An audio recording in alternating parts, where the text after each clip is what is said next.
আসমান এবং জমিনে আল্লাহ যত মাখলুক বানাইছে, কায়নাত বানাইছে, যা কিছু বানাইছে, সবচাইতে আল্লাহর কাছে আল্লাহর কোরআনের দাম সবচাইতে বেশি। শুধু তাই না, এ মুসলমান কান খেয়াল করে শোনেন, কোরআনের খাদেম যদি আপনি হইতে পারেন, আল্লাহ আপনার উপর রাজি এবং খুশি। এই কোরআন যেটার সাথে লাগে ওইটার দাম আল্লাহ বাড়াইয়া দেয়। মক্কার এমন সময় ছিল, মক্কার কোনো দাম ছিল না। যখন মক্কার মধ্যে কোরআন নাজিল হয়, কোরআনের সম্পর্ক হয়, মক্কার দাম সারা পৃথিবী সবচাইতে দামি। মদিনার তেমন কোনো দাম ছিল না। এক সময় মদিনা কেউ অনেকে চিনত না। রাসূল গেলেন, কোরআন নাজিল করলেন, সম্পর্ক হওয়ার কারণে মদিনার দাম সারা পৃথিবীর সবচাইতে মক্কার পরে মদিনার দাম বেশি। কোরআনে কারীম যেই টেবিলে রেখে পড়া হয়, টেবিলের কাজ যতই কম দামি হোক, টেবিলের কাজ যত নিম্নমানের হোক না কেন, কাঠটা কিন্তু কম দামি, দামটা কিন্তু বেশি। তার কারণ কোরআনে কারীমের স্পর্শ লেগেছে। যে ব্যক্তি কোরআন পড়ে, এই ব্যক্তির দাম, ব্যক্তি কালো হোক, ছোট হোক, বেটে হোক, কোনো সমস্যা না, কিন্তু কোরআনে কারীম লাগার কারণে দাম বৃদ্ধি হয়ে যায়। তার মানে এই কোরআন যেটার সাথে স্পর্শ করে, ওই জিনিসের দাম এত পরিমাণ বেড়ে যায়, পৃথিবীর সবচাইতে দামি ওইটা হয়ে যায়। দুনিয়ার মানুষ তুমি আমি বুঝি না, বুঝতে চাই না, বুঝলেও কথায় নেই না, কিন্তু আল্লাহর কাছে দামি। আল্লাহর পয়গম্বর বলেন, খায়রুকুম মান তাআল্লামাল কুরআনা ওয়া আল্লামা। তোমাদের মধ্যে সর্বোত্তম ওই ব্যক্তি যিনি কোরআন শেখে এবং শিখায়। সর্বোত্তম, সবচাইতে দামি।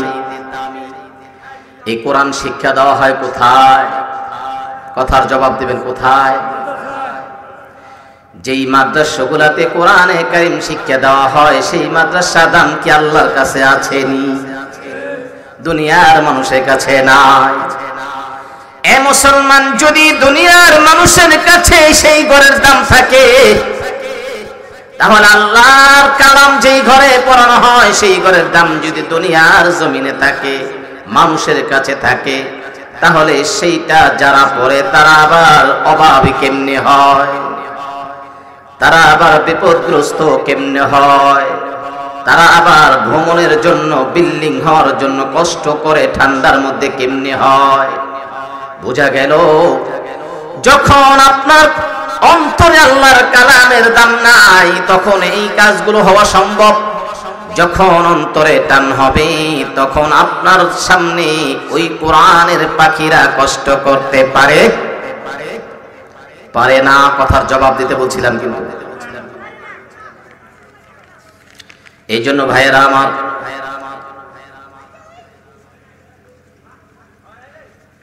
এই জন্য ভাইয়েরা আমার, যে কোরআনুল কারীম আল্লাহ তাআলা সবচেয়ে দামি কইরা বানাইছে, সেই দামি যাদেরকে করেছেন, যার সাথে সম্পর্ক হয়, তারই দাম বেড়ে যায়। দেখেন কোরআনে কারীমের মুজিজা কত গুরুত্বপূর্ণ। আল্লাহ পয়গম্বর সরকার দু আলম হযরত আবু হুরায়রা রাদিয়াল্লাহু তাআলা আনহু, একজন সাহাবী, একটা হাদিস তেলাওয়াত করছি। ইয়া আবু হুরায়রা তাআল্লামিল কুরআন ওয়াআল্লিমহুন নাস ওয়ালা তাযালু কাযালিকা হাত্তা তাতলিআল ফাজর। আবু হুরায়রা কাযালিকা ওয়া আনতা যারাতিল মালাইকাতু কবরাকা কামা ইউযারুল বাইতুল আতীক। আবু হুরায়রা, তুমি এই যতদিন পৃথিবীতে বেঁচে থাকবা এই কোরআনে কারীম শেখো এবং লোকদেরকে শিক্ষা দাও। আবু হুরায়রা, যদি তুমি এই কাজ অব্যাহত রাখতে পারো, আমি রাসূল বলে গেলাম এই কাজ তুমি যতদিন বাঁচবে এই কাজ আঞ্জাম দিয়ে যাও। তার কারণ তুমি যখন পৃথিবী থেকে চলে যাইবা,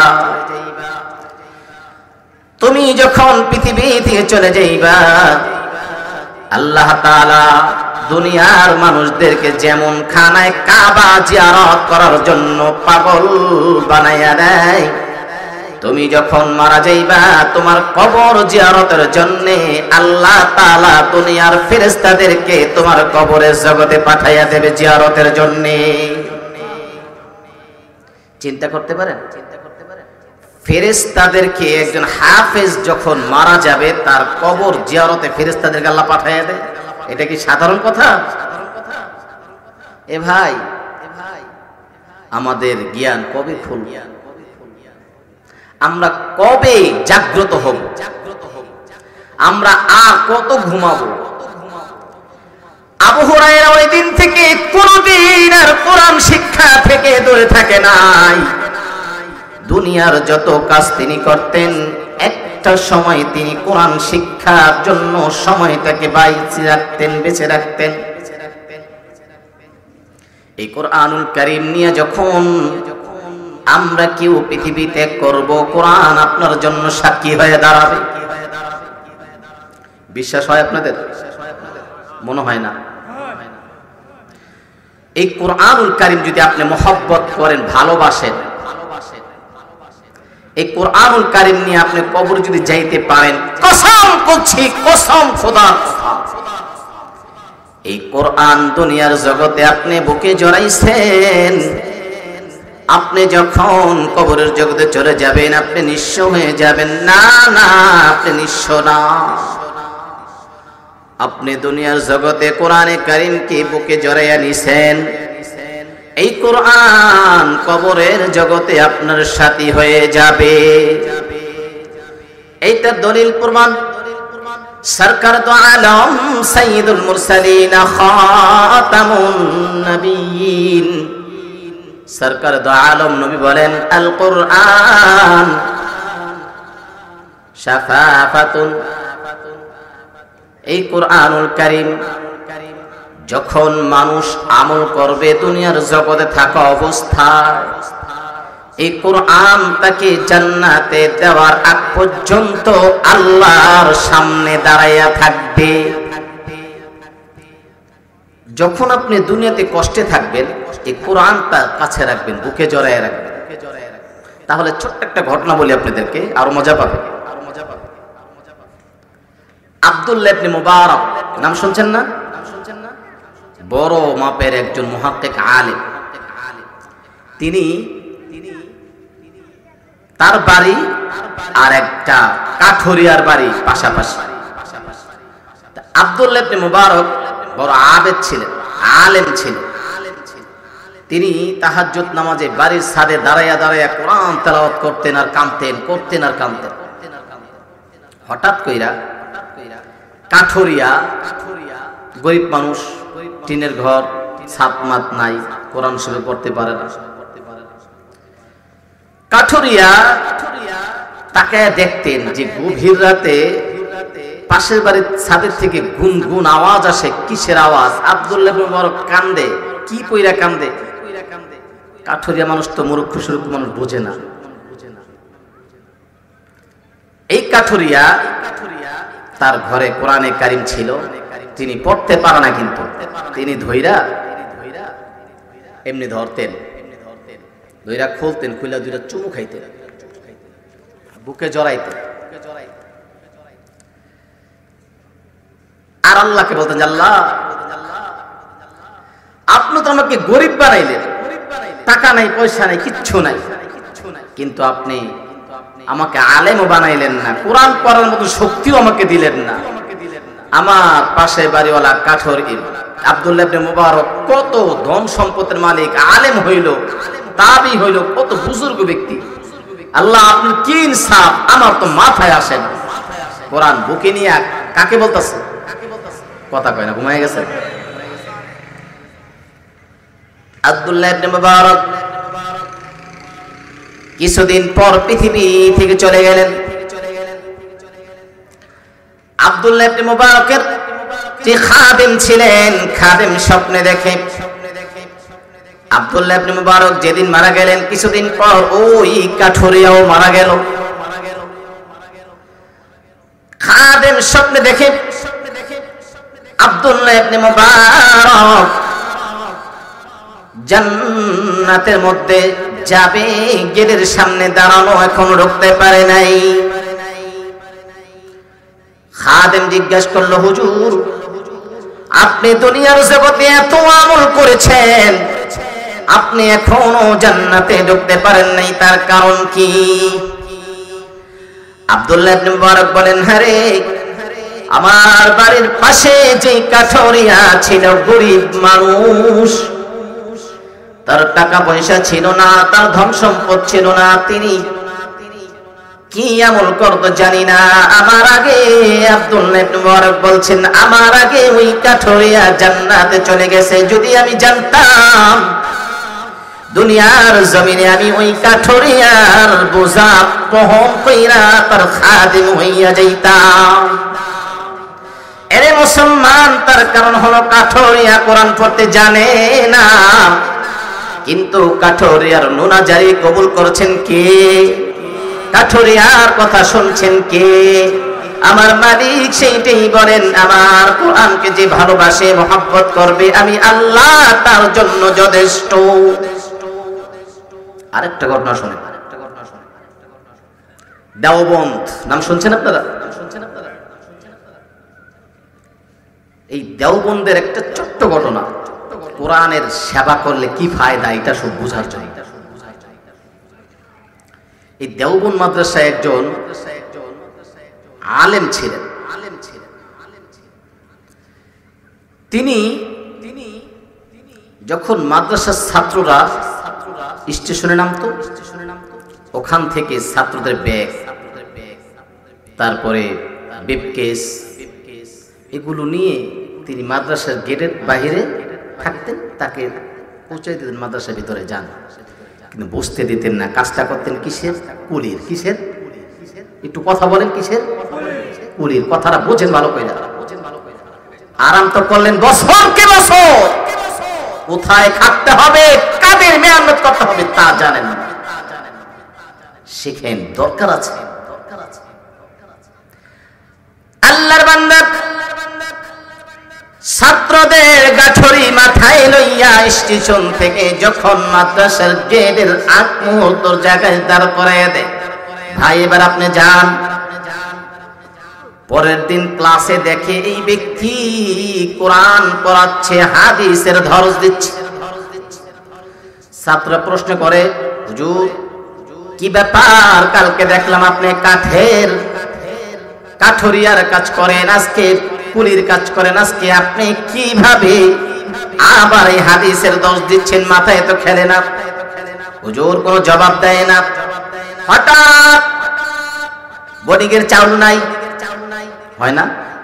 মাদ্রাসা দেখতে যারা আছেন কমিটিরা জানেন না, চাউল না থাকলে, খাবার না থাকলে কি কষ্ট, পেরেশানি। চাউল নেই। এখন তিনি তাহাজ্জুদ কইরা মালিকের কাছে বলছে, মালিক প্রতিষ্ঠান করার অনুমতি পাইছি, প্রতিষ্ঠান করেছি, চাউল নাই, দায়িত্ব আপনার, জানি না কোথা থেকে আসবে। এই কথা তিনি বইলা মালিকের কাছে জানাইয়া দরখাস্ত পেশ কইরা তিনি চলে গেলেন বন্দর নগরীতে। স্টিমার থেকে মাল আসে, ওই মাল তিনি নামান। দেখেন ওই মাল তিনি বোঝা মাথায় নিয়ে মাল নামান, স্টিমার লোড করেন, লোড আনলোড করেন আর কি। হঠাৎ 4 ঘন্টার জায়গায় মহাজন বলছে, ম্যানেজার বলছে, হুজুর আপনি মৌলবী মানুষ পারবেন না। কয় বাবা পারবো পারবো, আমাকে তুমি না কইরো না, আমি যতটুকু পারি আমাকে দাও। হুজুর এখানে 8 ঘন্টা ডিউটি করতে হয়। হুজুর বলেন আমি যতক্ষণ পারবো ততক্ষণের পয়সায় আমাকে দিও, বেশি লাগবে না। ম্যানেজার কোনোভাবে রাজি হয় না। হুজুর বলেন বাবা তোমার কাছে দুঃখের কথা আমি কি বলবো, আমি অমুক মাদ্রাসার একজন খাদেম। খাদেম চিনেননি? ঝাড়ু দেয়, ঝাড়ু দেয়। আমি খাদেম, যদি আমি খাদেম, এইটা ঝাড়ু দেওয়াটা কাজটা ছোট, কিন্তু আল্লাহর আদালতে কাজটার দাম অনেক বেশি। মহাজন বলে তাহলে কি হবে? বলে আমার ওখানে কিছু ছাত্র আছে, তাদের খাবার নাই, তাদের খাবার জোগানোর জন্য আমি এখানে কাজে আসছি, যতটুকু হয় ততটুকুই আমাকে দাও। মহাজন মুসলমান, তার হৃদয়ের মধ্যে একটা টান মারলো। মহাজন বলো ঠিক আছে হুজুর আপনি কাজ করেন, কোনো সমস্যা নাই। 3 ঘন্টা কাজ করার পর হুজুর তাহাজ্জুদের সময় হয়ে গেছে, হুজুর চলে যাবে। মহাজন ডেকে বলে হুজুর আপনি আর কাজ করতে হবে না, লন আপনার হাজিরা। 8 ঘন্টার টাকা তিনি 3 ঘন্টা করার পরে তাকে দিয়ে দিলেন। হুজুর বললেন আমি বেশি নিব না, বেশি নিব না, আমি 3 ঘন্টা করছি, 3 ঘন্টার পয়সা দেন। মহাজন বললেন হুজুর 3 ঘন্টা পরিশ্রম আপনি করেছেন, আমি মহাজন, আমি চাইলে আপনাকে 1 মাসের ট্যাক্স সাথে দিতে পারি, সেই ইখতিয়ার কার মহাজনের আমার আছে। অতএব আপনি কি আমি দিলাম, আপনি নেন, খুশি হইয়া দিলাম। হুজুর এই টাকাই না মাদ্রাসার চাউল কিনবে, কিন্তু আসার আগেই দেখেন মাদ্রাসায় যেন কোত্থেকে কে যেন নামবিহীন, নাম জানে না, কোনো ঠিকানা নাই, টনে টনে চাউল আল্লাহর বান্দারা হাজির করে নিয়ে আসছে। এ ভাই আমার, এই লোকটা ছিলেন মাওলানা কাসেম নানুতুবি রহমাতুল্লাহ আলাইহি। তিনি যখন মাদ্রাসার কাজে যান তখন আল্লাহকে বলেন আল্লাহ আমার কোনো ক্ষমতা নাই, ক্ষমতা আপনার, আপনি আমাকে তৌফিক দেন আমি যেন আঞ্জাম দিতে পারি। তাহলে নেক কাজ করার জন্য কবুল হওয়া শর্ত, সবার দ্বারা নেক কাজ করা যায়, সবাই নেক কাজ করতে পারে।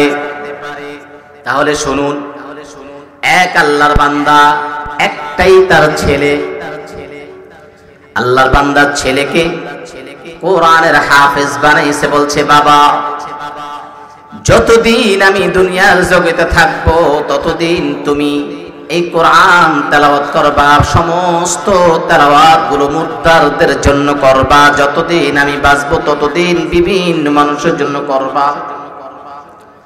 আর দুনিয়া করার জন্য তোমাকে আমি টেইলারি কাজ শিখাই গেলাম, এই কাজটা তুমি দুনিয়া করার জন্য করবা। আল্লাহর বান্দা মা বাবা কষ্ট কইরা, একটা পোলা কষ্ট কইরা হাফেজ বানাইছে। কিছুদিন পর মা চলে যায় কবরের জগতে। এবার কবরের জগতে মা যখন চলে যায়, সপ্তাহখানিক পর বাবাও চলে যায়। ওই হাফেজে কোরআন কি করলো? ওই হাফেজে কোরআন একটা ছেলে মা বাবার জন্য প্রত্যেক দিন 3 পারা কোরআন তেলাওয়াত করে। কয় পারা? জানা আছেন তো? 3 পারা কোরআন তেলাওয়াত করে। 3 পারা কইরা যদি তেলাওয়াত করা হয় 30 দিয়া গুণ দেন, তাহলে 3টা খতম হয়ে যায়। ওই এলাকার মধ্যে সবচেয়ে বড় আবেদ লোক ছিলেন আব্দুর রহমান নামক এক ব্যক্তি ছিলেন, বড় বুজুর্গ। ওই ব্যক্তি যখন তাহাজ্জুদের নামাজ পড়ার জন্য ঘুম থেকে ওঠে, 1 সপ্তাহ পরিমাণ আমল গুছাইয়া স্বপ্নের জগতে বস্তা ভর্তি আমল নিয়া কবরের জগতে যা। ভালো মতো বুঝবেন, কবরের জগতে যা। কবরের জগতে যাইয়া গো তিনি সমস্ত মুগদারদেরকে বলেন তোমরা লোটা বাটি যার যা আছে সিরিয়াল ধরো, তোমাদেরকে সাহায্য করা হবে। দেশ গ্রামে যখন জাকাতের টাকা দেন, জাকাতের লুঙ্গি দেন, মানুষকে স্লিপ দেন কি দেন না? সিরিয়াল ধরতে বলেন কি বলেন না? সিরিয়াল ধরেন, সবাই লোটা বাটি নিয়ে সিরিয়াল ধরছে। সমস্ত কবরবাসী সিরিয়াল ধরছে, সবাইকে তিনি নেক দিচ্ছেন, কিন্তু দুইজন ব্যক্তি তারা সিরিয়াল ধরে না। হঠাৎ এরা বলেন, কি ব্যাপার? আমি তো এখানে আসছি সাহায্য করার জন্য। এই সাহায্য এই জগতে যারা আছে সবারই দরকার। তোমরা দুইজন কি এমন? তোমরা কি আমার সাহায্য তোমাদের লাগবে না, পছন্দ হয় না? আল্লাহর বান্দা হাফেজের মা বাবা জবাব দেয়, হে আল্লাহর ওলি, আল্লাহর কসম করে বলি, দুনিয়ার জগতে আমার একটা সন্তান আমি রেখে আসছি, কোরআনের হাফেজ বানাইয়া, দুনিয়া কামাই খাওয়ার জন্য বানাই নাই। ছেলেকে ইলম শিখাইছি, কোরআন হাফেজ বানাইছি, একমাত্র আমরা কবর জগতে আসব, আমার সন্তান আমাদের জন্য পাঠাবে, নেক পাঠাবে। আল্লাহর রে, তোমার আমলের সাহায্য আমাদের লাগবে না, লাগবে না। এই আমল তুমি নিয়ে যাও, তুমি তাদেরকে দিয়ে দাও, আমাদের দরকার না। আল্লাহর ওলির স্বপ্নের জগতে ঘুম ভেঙে যাও। পরের সপ্তাহে আবার একই আমল করে এইভাবেই চলছে, একই অবস্থা। তারপরের সপ্তাহে আবার এই আমল কইরা এইভাবেই করছে, একই অবস্থা। শেষ পর্যন্ত চতুর্থ সপ্তাহে যখন আল্লাহর ওলি আবার জগতে, কবর জগতে যান, কবরবাসীরা সিরিয়াল ধরছে, সবার লাস্টে মা বাবা দুইজন, তাদের মুখ বেজার, এতদিন সাহায্য লাগে না, আজকে সাহায্য লাগবে। এরে ভাই, আল্লাহর ওলি জবাব দিলেন, হে রে বাবা, তোমার তো সাহায্য লাগবে না, তুমি আবার কেন এই সাহায্য নেওয়ার জন্য আসছো, বলবা কি আমায়? আল্লাহর ওলির কথার জবাবে হাফেজের মা বাবা জবাব দেয়, আল্লাহর ওলি রে, এই জন্য আমি তোমাদের কাছে সাহায্য নেওয়ার জন্য আসছি। ও আল্লাহর ওলি, আমার দুনিয়ার জগতে যেই সন্তানটা আমি দুনিয়ায় রেখে আসছি, যেই সন্তানটা আমি দুনিয়ার জগতে রেখে আসছি, এরে আল্লাহর ওলি, কিছু মনে কইরো না, কষ্ট নিও না। আমার সন্তানটা গত 2 দিন আগে পৃথিবী ত্যাগ করে আবার কবর জগতে চলে আসছে। কারণ দুনিয়ার জগতে জীবিত থাকা অবস্থায় আমল কইরা পাঠাইলে সাথে সাথে পৌঁছাইয়া যায়। যখন কবরের জগতে আসছে, এখন আমার ছেলেই তো অসহায়, ওই দেখো আমাদের অনেক পিছনে তিনিও লোটা নিয়ে দাঁড়িয়ে আছে তোমার সাহায্যের জন্য।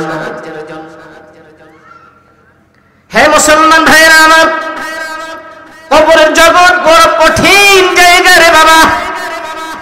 যদি তুমি দুনিয়ার নামক জায়গা থেকে ফসল উৎপাদন কইরা নিতে পারো, কপাল ভালো।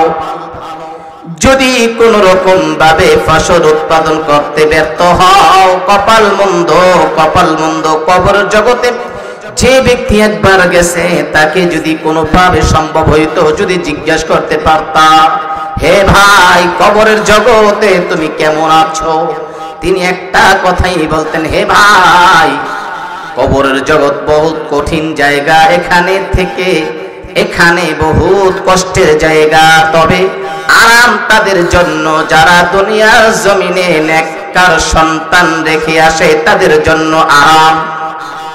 দুনিয়ার জমিনে নেককার কাজ করে আসে, তাদের জন্য আরাম।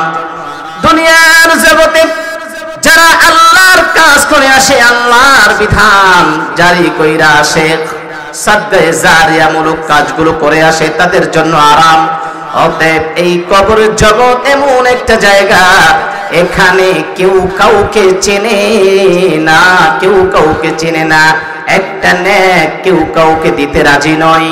আল্লাহর পয়গম্বর সরকার দু আলম সাইয়্যিদুল মুরসালিন আবু বকর ওমর ওসমান আলী 5-7 জন সাহাবী নিয়া মদিনার এক বাজারে যায়। হঠাৎ কইরা দেখে রাস্তার পাশে একটা কবরস্থান। আল্লাহর পয়গম্বর ওখানে বিশ্রাম নেওয়ার জন্য কিছুক্ষণ বসে। আল্লাহর পয়গম্বর জানে এখানে কবর আছে, 5000 বছর আগের কবর। এখানে তিনি বসলেন কিছুক্ষণ বিশ্রাম নেওয়ার জন্য।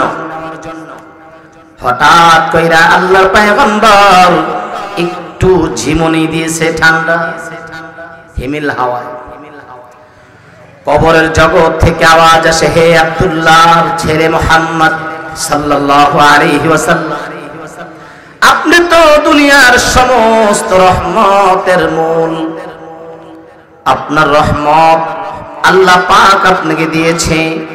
ওগো নবীজি, বেয়াদবি মাফ করবেন, 5000 বছর ধরে কবরের জগতে আছি, কিন্তু 5000 বছর ধরে কবরের জগতে কোরআনে কারীম খতম করছি, কত হাজার হয়েছে জানা নাই, কিন্তু আপনি সবগুলো নিয়ে যান। ওই যে দুনিয়ার জগৎ থেকে আপনি সূরা ফাতিহা সূরা ইখলাস পড়ে আমাদের জন্য পাঠান। কবরের জগতে আমলের কোন দাম, মৃত্যু ব্যক্তি নিঃস্ব, অসহায়, মিসকিন। দুনিয়াতে ছেলে বাহিরে থাকলে মা বাবা মাস শেষে একটা আশা করে না টাকার জন্য, করে না? কিন্তু কবরের জগতে যে একবার যায়, সে একটা নেকের যে কি কাঙ্গালি থাকে এটা কল্পনা করা যায় না। এজন্য টাকা থাকলে কি হবে? টাকা যদি কাজে না লাগে, টাকা যদি দিনের কাজে খরচ না হয়। আমার সম্পদ আল্লাহ আমাকে দিয়েছে, আগেই কিন্তু বলেছিলাম, ওয়াদাও করেছেন, সম্পদ কে দিয়েছে? আল্লাহ। খরচ করতে হবে কোথায়? আল্লাহর রাস্তা। আপনি যে পরিমাণ খরচ করবেন, মনে রেখেন, 3টা কথার উত্তর না দিয়া একটা আদম সন্তান 1 ইঞ্চি পরিমাণ আগাইতে পারবে না। 1 নাম্বার, তোমাকে যে আমি সময় দিয়েছিলাম, এই সময়টা তুমি কোন কাজে ব্যয় করছো? সবচাইতে হিসাব কঠিন হবে যুবক বয়সের সময়টা। 2 নাম্বার, তোমাকে যে সম্পদ দিয়েছিলাম, এই সম্পদ তুমি কিভাবে অর্জন করেছো এবং কিভাবে খরচ করেছো। 3 নাম্বার, তোমাদেরকে তুমি আওলাদ দিয়েছিলাম, এই আওলাদদেরকে তুমি কিভাবে লালন পালন করেছো, আমি আল্লাহর জন্য কি করেছো আর দুনিয়ার জন্য কি করেছো, হিসাব দাও। যদি হিসাব চাওয়া হয় আমার কাছে, আপনার কাছে জবাব দেওয়ার ক্ষমতা আছে? পারবেন? আচ্ছা, তাহলে যারা জ্ঞানী, যারা বুদ্ধিমান, মেধাওয়ালা, দেখবেন তারা কথা কম বলে। জ্ঞান লোক কথাকে বেশি বলে, কথা বলেন বেশি বলে, বেশি বলে না, কথা কম বলে কিন্তু শোনে। এটা তাদের একটা অভ্যাস। কথা কম বলার মধ্যে অনেক ফায়দা, শোনার মধ্যে অনেক ফায়দা। যারা জ্ঞানী মানুষ, আল্লাহ পাক বলেন যারা জ্ঞানী, তারা দুনিয়ার জগতে ধন সম্পদ যদিও তাদের হয়, এই সম্পদগুলো তারা দুনিয়ার কাজে না লাগাইয়া আখিরাতের কাজে লাগায় জ্ঞানীরা। আর যারা জ্ঞান শূন্য, তারা পালা একটা হয়েছে আরেকটা লাগবে, আরেকটা হয়েছে আরেকটা লাগবে, আরেকটা হয়েছে আরেকটা লাগবে। যত তালা তত জ্বালা, যত তালা তত জ্বালা। আপনি জানেন একজন শ্রমিক সারাদিন কাজ কইরা রাতের বেলা যখন আলুর ভর্তা ডাউল দিয়ে কয়টা ভাত খেয়ে ঘুমায়, তার ঘুমটা কত শান্তিময় হয়। আপনি কি জানেন কোটি কোটি টাকার মালিক শান্তি নাই, শান্তি নাই, এসি একটার পর একটা এসি চালাইয়া। এখান থেকে ফোন আসে, স্যার শিপমেন্ট যাবে না। ওখান থেকে ফোন আসে, স্যার শিপমেন্ট ডিলেট। ওখান থেকে ফোন আসে, স্যার আজকে কারখানায় সমস্যা হয়েছে। ওখান থেকে ফোন আসে, স্যার আজকের মাল আউট হবে না, এখানে স্থগিত হয়েছে। স্যারের ঘুম নাই, স্যার বেহুশ হয়ে যা। এরে মুসলমান, তোমাকে আল্লাহ কেন বানাইলো? তুমি দুনিয়ার জগতে কেন আসলা? একটু চিন্তা করছো নি? বারিশে মাথাটা লাগাইয়া চিন্তা করো। একদিন তুমি ছিলা না, আবার একদিন তুমি থাকবে না। মাঝখানে কিছুদিনের জন্য আসছো, বেড়ানোর জন্য মুসাফির। মুসাফির কি বেশি দিন থাকতে পারে? কিছুক্ষণের জন্য আমি আসছি, আবার চলে যাবো। এই প্যান্ডেল সাজাইছেন, আগামী কালকে থাকবে নি। এই মাহফিল আগামী কালকে থাকবে নি। এই মানুষ আগামী কালকে থাকবে নি। কারণ কি? কারণ কি? আল্লাহ দুনিয়া বানাইছেন কিছুক্ষণ সময়ের জন্য। আল্লাহ দুনিয়া রং তামসা করার জন্য দুনিয়া বানান নাই। আল্লাহ দুনিয়া এখনো যে টিকে রাখছেন একমাত্র মাদ্রাসার হাফেজদের বরকতে।